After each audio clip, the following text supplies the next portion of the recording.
জয়গুরু, পরম দয়ালের শ্রীচরণে শতকোটি প্রণাম। আপনাদের সবাইকে আমার আন্তরিক আনন্দিত জয়গুরু। আগামীকাল একটি বিশেষ দিন। আগামীকাল পৌষত্তম শ্রী শ্রীকৃষ্ণের শুভ আবির্ভাব দিবস, যেটাকে আমরা সবাই জন্মাষ্টমী বলে থাকি। কিন্তু জন্ম কিন্তু আমাদের মানুষের হয়ে থাকে, আর অবতাররা যে আবির্ভূত হন তাদেরকে আবির্ভাব দিবস বা আবির্ভাব তিথি বলাটাই গণ্য। যাই হোক, আমাদের অনেকেই আছে যারা এই আবির্ভাব দিবসে এই জন্মাষ্টমী পালন করে থাকেন। এই জন্মাষ্টমী পালনটা অবশ্যই করা উচিত। যারা করে থাকেন, আমাদের সৎসঙ্গীদের মধ্যেও অনেকে করে থাকেন, আবার অনেকে করে থাকেন না। আবার যারা কৃষ্ণমতে তারা তো অবশ্যই সকলের করা উচিত, কারণ যিনি আমার আরাধ্য তার কিন্তু এই ব্রতগুলো পালন করা অতি আবশ্যক, এগুলো করা উচিত। প্রেমানন্দ মহারাজজি বলেন যে এই যে উপোস করা বা ঠাকুরের এই যে জন্ম উৎসব পালন করা, শুধু পালন আনন্দ ফুর্তির মধ্যে নয়, ঠাকুর বা শ্রীকৃষ্ণ আমাদের যা বলে গেছেন, জীবন চলনার যে চাবিকাঠি দিয়ে গেছেন, সেগুলো পালন করার মধ্য দিয়েই কিন্তু তার আনন্দ করাটা সার্থক হয়, তিনি খুশি হবেন। সেই দিনটা আমাদের সারাটা দিন, সেই দিন মানে জন্মাষ্টমীর দিন যারা পালন করবেন তারা অতি অবশ্যই তাদের কিন্তু ব্রাহ্ম মুহূর্তে উঠে স্নান সেরে নিতে হয় এবং জল নিয়ে সংকল্প করতে হয় যে প্রভু, আমি আজকে তোমার এই ব্রত পালন করব, তুমি আমার পাশে থেকো। এটা সংকল্প করা কিন্তু অতি আবশ্যক। সূর্য ওঠার আগে স্নান করে এটা করে নিতে হয়। সারা দিন ব্যাপী নাম কীর্তন চালিয়ে যেতে হয়, ঠাকুরের বীজ নাম করে যেতে হয়, প্রভুর কথা বলতে হয়, প্রভুর কথা শুনতে হয়, সব সময় তারই কথা শুধু সেদিন থাকবে। আর রাত 12টায় পঞ্চামৃত দিয়ে স্নান করাতে হয়। আর ভোগে রাখতে কিন্তু অতি অবশ্যই মাখন আর মিষ্টি। আমরাও আমাদের ঠাকুরের মধ্যেই তো আমরা জানি সব দেবতার সমাহারে পুরুষোত্তমের সৃষ্টি, তাই আমরাও আমাদের ঠাকুরকে সেদিন কিন্তু ভোগে মাখন মিষ্টি দিতে পারি, কারণ তিনি তো এসেছিলেন, তিনি তো পরে আবার শ্রী শ্রী ঠাকুর অনুকূলচন্দ্র হয়ে এসেছেন আমাদের কাছে ধরা দিতে। আর যারা জন্মাষ্টমী করবেন তারা একটি মন্ত্র করতে পারেন। এটা আমি ভাগবত পাঠ যারা করে থাকেন, দেবকীনন্দন মহারাজজি, তার কাছে আমি এই তার মানে ভাগবত পাঠে আমি এটা শুনেছি। ওম ক্লিং কৃষ্ণায় নম, ওম ক্লিং কৃষ্ণায় নম। এটা আপনারা সেদিন বারবার বলবেন। আমরাও বলতে পারি, আমরাও কিন্তু সবাই সৎসঙ্গে সেদিন এটা করতে পারি। তার সাথে আমাদের বীজনাম তো অনবরত শ্বাসে প্রশ্বাসে চলছেই। হয়ে গেল শ্রীকৃষ্ণের জন্মাষ্টমী বা জন্ম আবির্ভাব দিবস। এখন আমার কাছে অনেকেই কমেন্ট করেছেন, অনেকে যে প্রশ্নের উত্তরটা আমি এখন দিচ্ছি, যে আচার্যভীতি ও পিতৃ ও মাতৃভীতি এগুলো কিভাবে করতে হয়, বা ভূতভোজ্য আর ভাতৃভোজ্য, এটা প্রশ্ন আছে, অনেকে জানতে চেয়েছেন, সেটা আমি বলছি।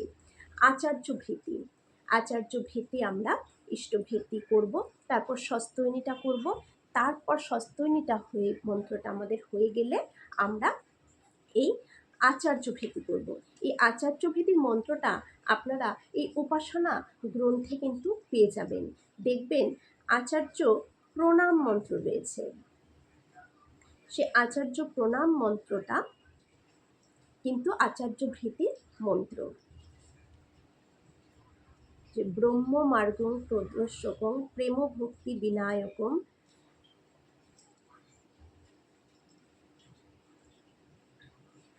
পেয়ে গেছি 26 পৃষ্ঠায়। এটা অনেক পুরনো বই, সেই বইয়ে রয়েছে 26 পৃষ্ঠায়। ব্রহ্ম মার্গ প্রদর্শকম প্রেম ভক্তি বিনায়কম শান্তি স্বস্তি বিধায়কম আচার্য প্রমরং নৌমি। এই মন্ত্রটা করে যারা ইষ্টভীতি করলেন, তারপর স্বস্তিনী যা মন্ত্রটা করা হলো, যারা স্বস্তিনী নেননি তারা ইষ্টভীতির পরে ইষ্টভীতির থেকে কম কিন্তু অর্ঘ্যটা রাখতে হবে। যদি কেউ ইষ্টভীতি আপনারা 1 টাকা করে থাকেন তাহলে আচার্য ভীতি 50 পয়সা রাখবেন। যদি কেউ 5 টাকা করে থাকেন তার থেকে কম মূল্য আপনাদের যেটা মনে হয় সেটা রেখে এই মন্ত্রটা পাঠ করে আপনারা আচার্য ভীতি করবেন। আমি আবার বলছি, মন্ত্রটা শুনে কারো মনে থাকবে না, তাই এটা উপাসনা গ্রন্থে রয়েছে। আমারটা অনেক পুরনো বই, তাই এই বই রয়েছে 26 পৃষ্ঠায়। আপনাদের বই দেখে নেবেন কোথায় আছে, যে আচার্য প্রণাম মন্ত্র, সেটাই আচার্য ভীতি। সেটা আচার্য প্রণামও করে এই মন্ত্র পাঠ করবেন এবং আচার্য ভীতির সময়ও এই মন্ত্রটা আপনারা পাঠ করে আচার্য ভীতিটা দেবেন। আবার এটা ইষ্টভীতি যখন আমাদের 30 দিন জমা হবে, সেখানে আচার্য ভীতি একটা কোঠা আছে, সেখানে এটা জমা করে দেবেন। পিতৃ ও মাতৃভীতি। আমাদের ইষ্টভীতি স্বস্তিনী মন্ত্র এবং আচার্য ভীতি হয়ে যাওয়ার পর আমরা যেভাবে উঠে পড়ি, তারপর থান করে জল খাওয়া হলো, তারপর কিন্তু আমাদের এই মাতৃভীতি পিতৃভীতি করতে হয়, বাবা মাকে প্রণাম করতে হয়। মানে ইষ্টভীতি করার পর বাবা মাকে প্রণাম করতে হয়, বাবা মাকে কিছু দিতে হয়, সেটা ফুল হলেও দিতে হয়, জল হলেও দিতে হয়, একটা বিস্কুট হলেও দিতে হয়। বাবা অফিসে যাচ্ছে, বাবার জলের বোতলটা আগিয়ে দিলাম, ব্যাগটা আগিয়ে দিলাম, হেলমেটটা হাতে তুলে দিলাম, বা মা কাজ করছে, মার হাতে মাকে একটু জল এনে সাহায্য করলাম। এইগুলো করা আর প্রণাম করা, এটাই হচ্ছে কিন্তু পিতৃভীতি আর মাতৃভীতি। এটা রোজ কিন্তু করতে হবে। এটা রোজ যদি সন্তানদের দিয়ে আমরা করাই, এতে কিন্তু সন্তানদের প্রচুর মঙ্গল হবে। মানে সন্তানদের দিয়ে এটা আমাদের জোর করেই করাতে হবে। প্রথমে জোর করে করাতে করাতে ওদের একটা অভ্যাসে দাঁড়িয়ে পড়বে, তারপর এটা কিন্তু ওদের জীবনের জন্য একটা ভাগ্যের দরজা খুলে যাবে। কিন্তু এই ইষ্টভীতি আর পিতৃভীতি মাতৃভীতি যে সন্তান মানে ভেতরে একদম এইভাবে ধরে রাখতে পারবে, যে সন্তান এইটা পালন করবে, তার কিন্তু ভাগ্যের দরজা খুলে যাবে, সে উন্নতির চরম চূড়ায় পৌঁছাবে। এটা কিন্তু অবশ্যই করাবেন। আর ভূতভোজ্য আর ভাতৃভোজ্য, যেটা ইষ্টভীতির শেষে আমাদের একবারে আমরা ইষ্টভীতি জমা দেওয়ার সময় দেওয়া হয়। ভূতভোজ্য হচ্ছে পারিপার্শ্বিকের জন্য আমাদের কিছু রেখে দিতে হবে। যখন পারিপার্শ্বিকে কারো কোনো অসুবিধা হলো, সেখানে আমরা এটা হেল্প করতে পারি। কারো বিয়ে হলো, কারো অসুখ হলো, বা যে কোনো কিছু কর্মে আমরা সেটা পারিপার্শ্বিকের জন্য এটা আমরা ব্যবহার করতে পারি। এটা ভূতভোজ্য। এটা আমরা মাসের শেষের দিন ইষ্টভীতি জমাটা দিয়ে এসে এটা আমরা ভূতভোজ্য হিসেবে একটা জায়গায় একটা কৌটো করে নিব, সেখানে এটা রেখে দিলাম। আরেকটা হচ্ছে ভাতৃভোজ্য।